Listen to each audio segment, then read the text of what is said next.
You are listening to the Wyn Thomas File. And time for another guest on the Wyn Thomas File, and that is Gemma Bird, also known as Money Mum. Gemma, thanks for your company today. Thanks for having me on. 87% of parents say a rising cost of living has affected the money they are available for back-to-school purchases. How can they avoid the lack of funds? Yeah, I mean, obviously, it's really, really difficult, isn't it? It's not just obviously that it's everybody. I think everyone needs a September reset, don't they? Because you've got, you're working, maybe you've been on your summer holidays, and then you've got to buy all your autumn clothes for, work again, and it's just a massive, massive cost. So I just think, it's having a look and a sort out, and obviously doing sort of a home audit, having a look at everything you've got before you just go out and panic buy. Like, what have you got already? What do you need and what don't you need? Writing a list, going through absolutely everything, beauty products, school shirts, trainers, everything, because a lot of the time we think that we need things, and when we actually go through it, we're like, oh, actually, I have actually got enough of that. So that's the first thing I'd start with. Well, 74% of us obviously have overspent in summer holidays. This can be a problem, can't it? We're in 6 weeks of that at the moment, aren't we? Yeah, I mean, it's really, really difficult. The only blessing we've had is obviously the weather's been great, so you can go to the park. And then some days it's been too hot to go to the park. But I think coming towards the end of the summer holidays, we went on holiday sort of start to middle-ish, and now we're sort of literally we're having friends over, we're saving money there, we're getting the kids out, we're going for walks, and we actually haven't spent a penny the last sort of week that we've been back. So we've just sort of been doing home alternatives that, don't cost an absolute earth. Yeah, so you're not taking children to parks and places like Longleat and places like that. You're economising on them, are you?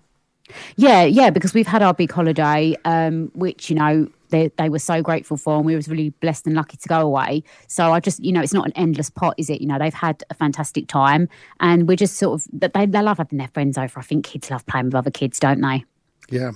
You must have heard of this buy now, pay later holidays. Are you in favour of those? Well, it would depend totally on the person, and especially if there's interest. If there's interest, definitely not.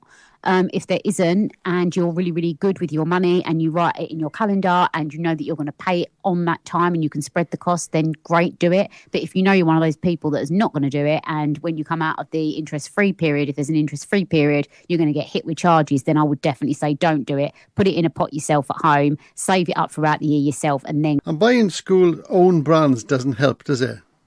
No, especially like high-tech items, I think. I think we're definitely drawn to, the logo tax, the big shiny logo. But I saw something the other day, AliExpress Brand Plus offers many of the best values alternatives. So what I liked about it as well is it price matches. If you find cheaper anywhere, within 7 days, they'll refund you the difference, and the delivery's within 7 days. So I think that's a really, really good idea that, that you've got that sort of that backing, because definitely don't always look at buying logos, because, just because it's got a logo on it doesn't mean it's better. Do your research. But what if a school insists on you wearing a certain blazer or tie or trousers? How do you get around that? I would look at, asking on, a lot of the time they've got the group WhatsApp chats, haven't they? And literally just dropping in there saying, hey, has anybody got a blazer for sale? This is the size I'm looking for. Has anybody got a tie for sale? If you're really, really struggling on that. Or also alternatively, buy the next size up. So with my little girl, we bought her blazer in reception, and she's worn it for reception year 1, year 2. She is tiny. She's going into year 3, and we've just got to let down the cuffs because my mother-in-law sewed it up for me. Right, okay. But all those accessories don't help, do they? The things that they ask them to buy, like laptops and all that sort of thing, does it? No, I mean, that's really, really expensive. I think that's more like a senior school thing. I mean, a lot of schools do obviously provide them, but it's very, very, very difficult. But I think you'd need to speak to the school and see if you can get any help. I definitely think if there is something you're struggling with, something you're concerned about, is reach out, speak to the school, go on a website called Entitled To. You can then see, what you're entitled to and see if there is any help available for you. But don't suffer in silence with it, for sure. But planning must be the answer in the long run, isn't it? Yeah, well, planning is great, because if you plan, you sort of know. So, but you can do all the planning in the world. If you don't have enough income, then that obviously all that planning in the world. But what it does do is it buys you time to think and make alternative arrangements, as you say, speak to people, see if you can get things secondhand, see what you can do, and see if there's anything at all that you can sort of cut back on or change, even if that's going from a branded to a non-branded on something that you always buy and you don't like it as much. If needs must and you really do need to cut back, then look at every single area. Right, okay, finally, I know you've got two of your own. So what's your tips for actually budgeting yourself? I literally, with the kids, I just have a plan on the holiday. So we have our holiday. And then, as I say, when we go back, I just sort of I've always had like no spend days where we'll just have days in and we don't spend a lot of money.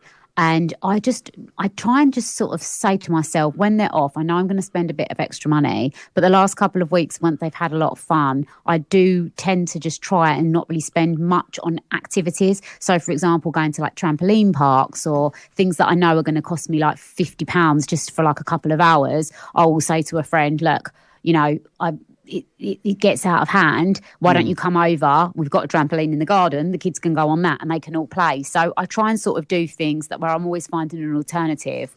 And if I am sort of trying to budget for something big, I've always done this. I've split it over the year. So, for example, if it's anything that you can think of, a bill, Christmas, school, car insurance, whatever that may be, I would say to myself, right, well, I know every single year I have to pay £500 a month for that, and it hits me. So I would spread the payments out over the year and then save each month on that to make that 1 month a lot easier, because it's easier to find sort of £30 a month rather than a whacking 500 coming out of your account. Right, okay. Lovely. Well, thanks so much for being my guest today. Thanks so much indeed. That's Gemma Bird, also known Thank you so as much. the Money Mum. Thanks so much indeed.